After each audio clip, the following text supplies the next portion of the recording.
का हो झरेला हई रोडवे पर बैठ के खेले तलू खेला अरे कोनो चढ़ जे हसन त मर जइबू।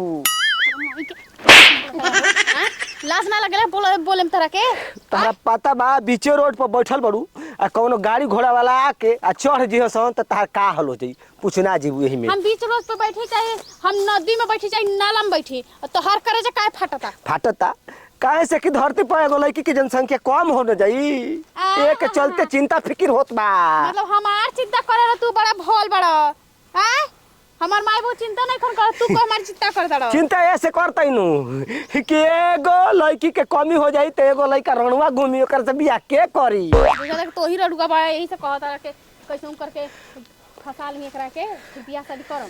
बाप रे बाप हम एकरा बारे में सोचतई कितना बढ़िया एके बचावल चाहतई लेकिन तब ही हमरे पछरंग लगावतिया। कौना नीति से हमके तू बचाव चाहत हुआ ये से बचावल चाहतई न कि बच्चिया साइड में बैठ बीचे बीच मत बैठ।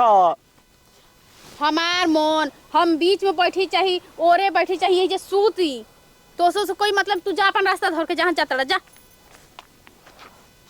जो तोरे माई के तोरे का अच्छा नसीहत देतई तो चलहाक बनतरू।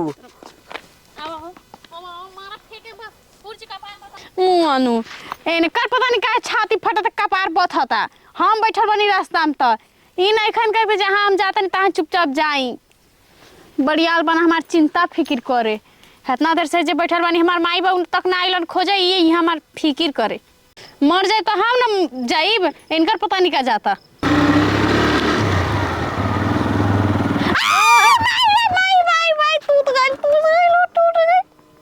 हर जा रोड अपन त चढ़ जाई बस मर जाई आरो तो तर बाऊ के रोड का चढ़ीले आवत हवा रोक ना सकेला तो तहारा बाबू के रोडवा के बैठल बड़ू बीचवा में ना हटलू तो बाऊ के हाथ बाऊ के नाम ले बा आय सुना उल्टा पुल्टा बोलबू त चढ़ा देही तू तो ए जे दांत चियार के मर जेबू।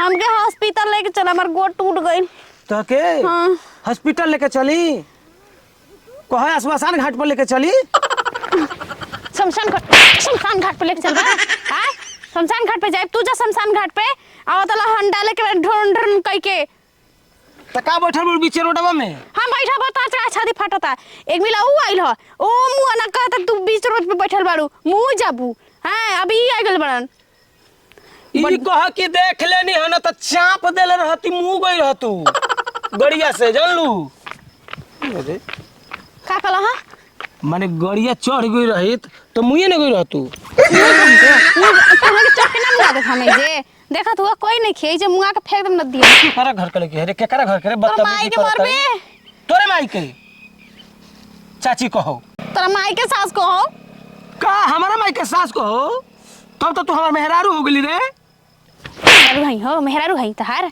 जा जा जा तोरा अपन गाड़ी दे के जा ओ का हमारा माई के सास कहली ह अनहराहू के सास कह तू हमर माई के का कहलो हम तो चाची कहनी है तोरा माई के हमर माई तो चाची लगी का हमर माई गांव भर के ना हिया हमार खाली माई हिया ना ठीक कहत तोर माई हमार सास लगियन ए निकला यहां से हमर भेजा खराब मत कर तू केकरा घर के लड़की हई रे तेरे बाबू घर के हां बाबू घर के हो हैं बैठो तरू बीचे रोड पे ए भाई ए मुंह लड़ाव तरू ए भाई का हो काई अकेले लड़की के मारत रहो मारत तनी हां हाय रोडवा पर सुतर रहली बताओ एकर रोड पर सुते के चाहिए ना गाड़ी चढ़ जाए तो दाचियर के मर न जाई मुंह न गए तब गाड़ी काट के बचा देने हो मुंह बा हो हां ए कर माई के पागल बिया हमरो से भेटाई रहल ह ए रोड पर दाचियर के सुतर रहली हो हम बुझाई न टकरा जाई ना ई मोर दे भैया बोले चढ़ ही गई रही छोड़ गई रही हां चढ़ल ना हो ना बच गइल हो भगवान कर कि बच गइल हो उल्टे हमारो के मारतिया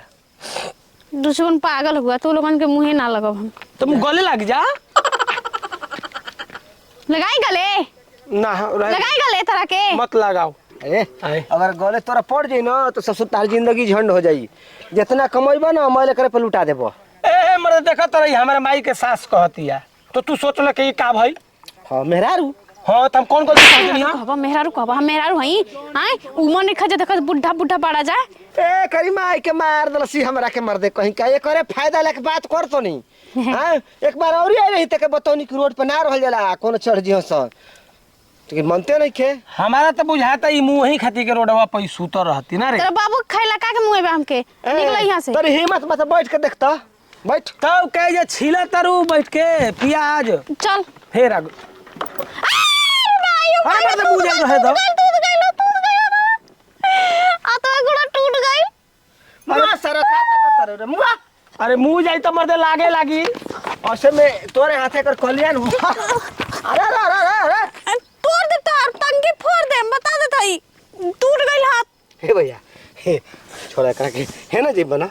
हां जान जा कि ये कहो ई रिक्शा वाला ने खसावत जात तनी हमरा के कुछ दूर तक छोड़ दियो करे के। हां बहुत इमरजेंसी बाटे जल लो। हमू के छोड़ दे। हाथ गोड़ बाकी ना पैदल जा। आ त केतना पैदल चली हो चलत चलत मन दर्द करे लगल।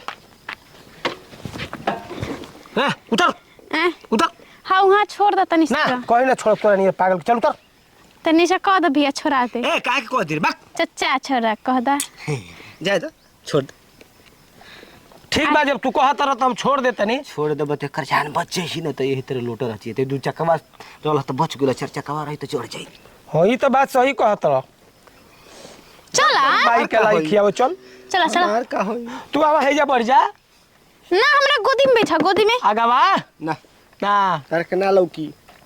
जाए तो ठीक बा हम दूसरा दिन चल जेबे। है ना पीछे हमार दुपट्टा मर्दे पकड़ो। भैया ई ठीक लई कि नहीं के बैठ गेल त हमर गाड़िए नहीं चालू होत। तू का कहत हो मतलब हम का हई आए हम पनौती हई। है का ना होई होई बोलत है कर। कहाँ चालू होता। बेकार हो गल फेंक दे दिन चल जाबो। उतर तो मैं उतर भागता के जानी कहाँ से नहीं धोइले बाड़ी किनारे है कबे तेरी तेरी माई के भागे गेले त काहे के भागत रे। मरला ना जाती माई से कौन देख ली। जो अपन माई ले कह दी नहाए धोए कहिए नहीं खिया के तू ना गाड़ी नहीं लावा तू मार का था बदबू देत होगा स्टोर गड़िया ना चालू भइल ह। मार दे बस पोंटा फेंक देबू। तू पोटक फेंक देबा।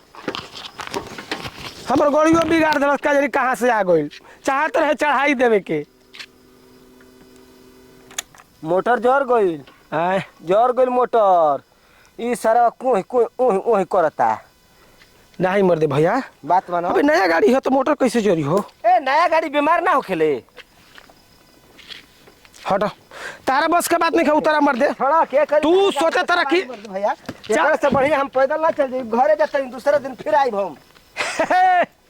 जा यहाँ लोग के का पता बा कि हमार गाड़ी कैसे चालू होई। बढ़िया भइल हो कि वो घड़ी चालू ना भइल हो। हमार गाड़ी पछिला चक्का से चालू होले। हाँ चालू हो गई। आओ हो भैया चलो आओ